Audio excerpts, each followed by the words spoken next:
सभी को मेरा नमस्कार। आज हम पढ़ेंगे हरियाणा के इतिहास के रतौद का सर्वेक्षण। इसके हम कुछ आपको क्वेश्चन बता देते हैं रिलेटेड। हरियाणा के प्राचीन इतिहास के अध्ययन के विभिन्न रतौद क्या हैं? प्राचीन हरियाणा के इतिहास के रतौदों का उल्लेख कीजिए या फिर वर्णन कीजिए या फिर प्रकाश डालिए।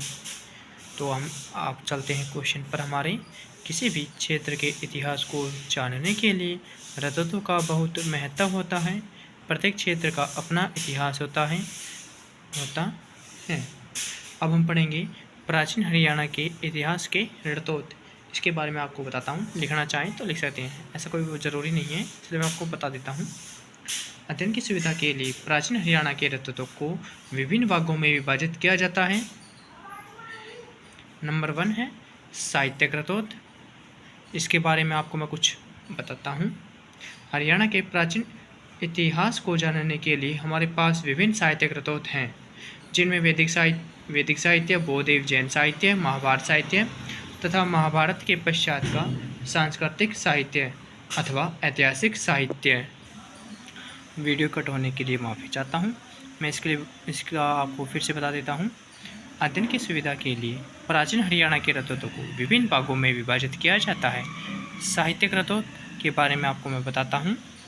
तो हरियाणा के प्राचीन इतिहास को जानने के लिए हमारे पास विभिन्न साहित्यिक रतौद हैं, जिनमें वैदिक साहित्य, बौद्ध एवं जैन साहित्य, महाभारत साहित्य तथा महाभारत के पश्चात का सांस्कृतिक साहित्य अथवा ऐतिहासिक साहित्य।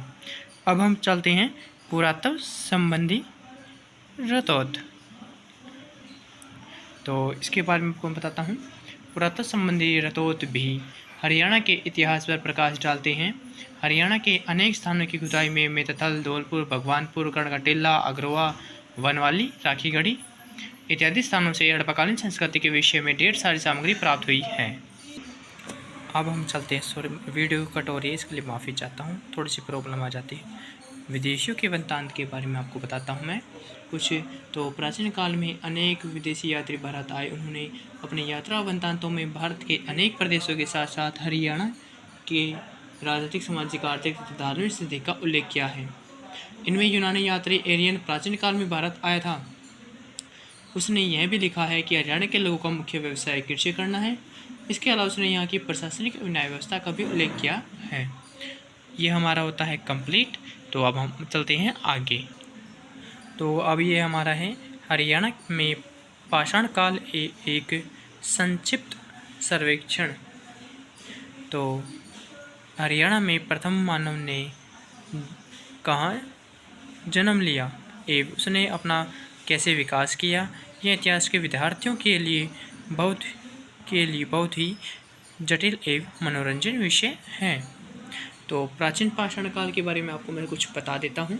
कुछ इतिहासकारों का मत है कि हरियाणा में प्रारंभिक मानव लगभग 3 करोड़ वर्ष पूर्व निवास करता होगा, जबकि आधुनिक खोजों के आधार पर ऐसा माना जाता है कि भारत में प्राचीन पाषाण काल 20 लाख ई पूर्व से 10,000 ई पूर्व के बीच अपने विकास की चरम सीमा पर था।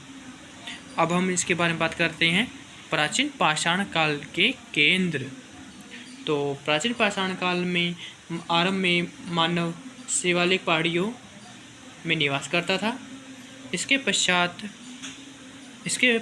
पश्चात स्थानों पर भी मानव अस्तित्व में आने लगे।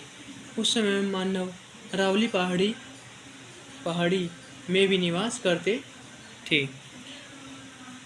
अब हमारा जो अगला पॉइंट है ये है मध्य पाषाण काल के बारे में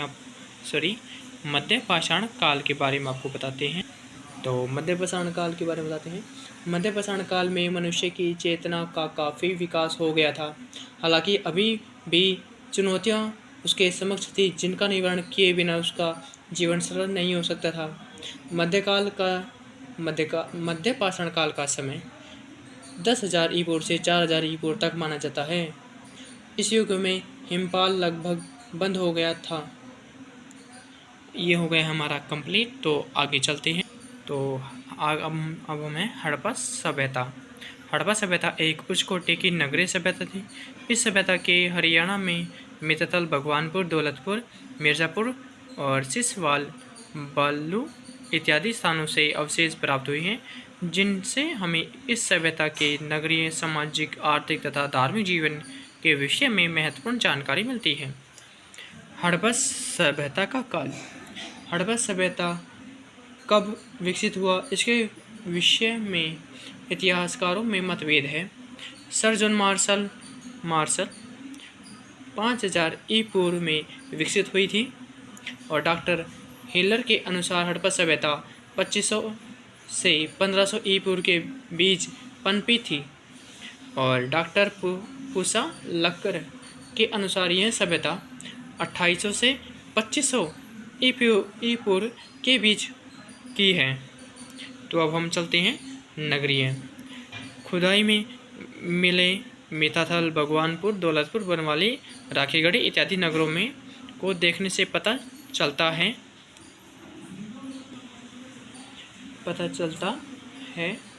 कि इन सभी नगरों की नगर योजना एक समान थी। सभी नगर एक पूर्ण निश्चित योजना के अनुसार बसाए जाते थे। नगरों के चारों ओर सुरक्षित दीवार बनाई जाती थी जो पक्की ईंटों की बनी होती थी। अब हम चलते हैं भवन के बारे में थोड़ी सी बातें करते हैं। तो हड़प्पा सभ्यता के प्रत्येक मकान अथवा घर में एक जोड़ा आंगन, एक रसोईघर, एक स्नानघर तथा एक कुआं होता था। तो ये होता हमारा कंप्लीट। अब हम आगे चलते हैं।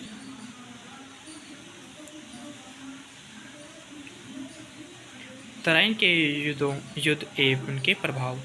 चौहान अथवा चहमान वंश की स्थापना सांभर में गुवक ने की थी। सिंहराज इस वंश का प्रारंभिक स्वतंत्र शासक था। उसने 944 ई में जयपुर में अपने स्वतंत्र राज्य की स्थापना की। उसने इस अवसर पर महाराजा धीराज की उपाधि धारण की। पृथ्वीराज के बारे में आपको कुछ हम बता देते हैं। पृथ्वीराज 1160 ई में दिल्ली एवं हरियाणा का शासक बना। वह सोमेश्वर का पुत्र तथा विग्रहराज चतुर्थ का भतीजा था। उसके गद्दी पर बैठने का नागार्जुन ने विरोध किया, परंतु पृथ्वीराज द्वितीय ने बड़ी आसानी से नागार्जुन का दमन कर दिया। इसके पश्चात चौहान शासकों का तुर्कों से संघर्ष हुआ। अब हम आपको बताते हैं पृथ्वीराज तृतीय के बारे में। तो पृथ्वीराज तृतीय को भारतीय इतिहास में पृथ्वीराज चौहान अथवा राय पिथौरा के नाम से जाना जाता है। उसने दिल्ली पर 1172 ई से 1192 ई तक शासन किया था। वह चौहान वंश के सभी शासकों में सबसे महान था। जिस समय वह गद्दी पर बैठा केवल 15 वर्ष का था। अब हम आपको बताते हैं ये क्या नाम इसका, बाधानकों से युद्ध। पृथ्वीराज चौहान की एक और सफलता बाधानकों की विजय थी। ऐसा माना जाता है कि पृथ्वीराज चौहान के समय बाधानकों ने स्वतंत्र होने का प्रयास किया, परंतु पृथ्वीराज चौहान ने उन्हें बुरी तरह से पराजित कर दिया। अब हम करते हैं तराइन का प्रथम युद्ध 1191 ई। तो शहाबुद्दीन गौरी ने 1175 ई को मुल्तान और कच्छ पर अधिकार कर लिया। इसके पश्चात उसने 1178 से 1169 में गुजरात पर आक्रमण कर दिया, परंतु गुजरात के शासक भीमदेव द्वितीय ने उसे बुरी तरह पराजित कर दिया। अगला हमारा पॉइंट है तराइन का दूसरा युद्ध और चौहानों का पतन के बारे में आपको बताते हैं। तराइन के प्रथम युद्ध में मिली पराजय से मोहम्मद गौरी ने अपने को बहुत अपमानित महसूस किया। उसने सर्वप्रथम उन सभी सैनिकों को दंड दिया जिन्होंने तराइन के पहले युद्ध में कार्यता दिखलाई थी। इसके पश्चात उसने पूरे वर्ष सैनिक तैयारी की। 1192 ई में उसने 1,20,000 घुड़सवार सहित दिल्ली पर पूर्ण आक्रमण कर दिया। इस संकट की घड़ी में कनौज के शासक जयचंद को छोड़कर उत्तरी भारत के लगभग सभी राजपूत शासकों ने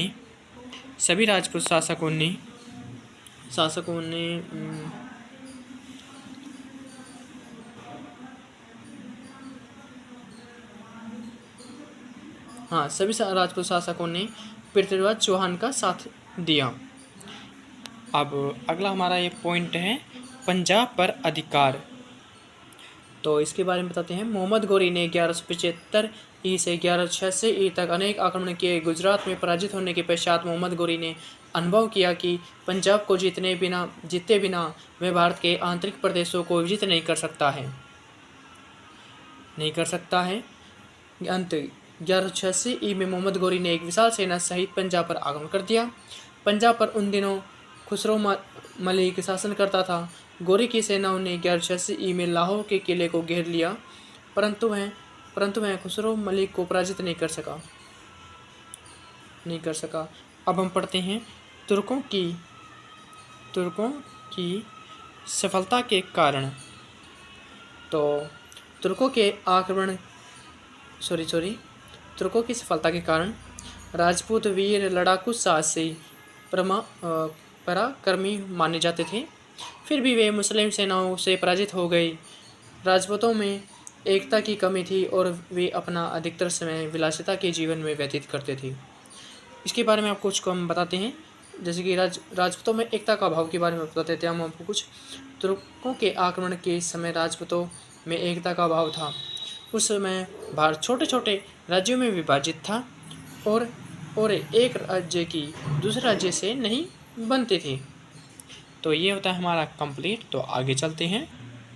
तो ये हमारा है पानीपत के युद्ध एवं उनके प्रभाव। 16वीं शताब्दी में दिल्ली सल्तनत पतन की ओर अग्रसर थी। लोधी सुल्तान इब्राहिम लोधी एक घमंडी एवं हठी स्वभाव का अदूरदर्शी सुल्तान था। उसके समय भारत छोटे छोटे स्वतंत्र राज्यों में विभाजित हो गया, जो आपस में संघर्ष रहते थे। पानीपत की पहली लड़ाई के बारे में आपको मैं कुछ बताता हूँ। तो 21 अप्रैल 1526 ई को बाबर और दिल्ली के सुल्तान इब्राहिम लोधी के बीच पानीपत की निर्णायक लड़ाई हुई, जिसकी मुख्य घटना इस प्रकार थी। युद्ध की घटनाएं आपको बताते हैं। अब पंजाब पर अधिकार करने के पश्चात बाबर ने सेना सहित दिल्ली की ओर प्रस्थान कर दिया। उसे पता था कि अब एक संगठित राज्य से युद्ध होने वाला है, इसलिए उसने बहुत साहस से काम लिया।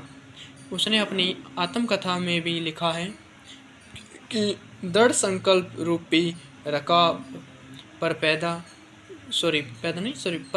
पैर रखकर और अल्लाह पर विश्वास की नगामों को हाथ में लेकर मैंने सुल्तान सिकंदर के पुत्र इब्राहिम के विरुद्ध चढ़ाई की, जिसके अधिकार में उस समय दिल्ली की गद्दी एवं हिंदुस्तान का राज्य था।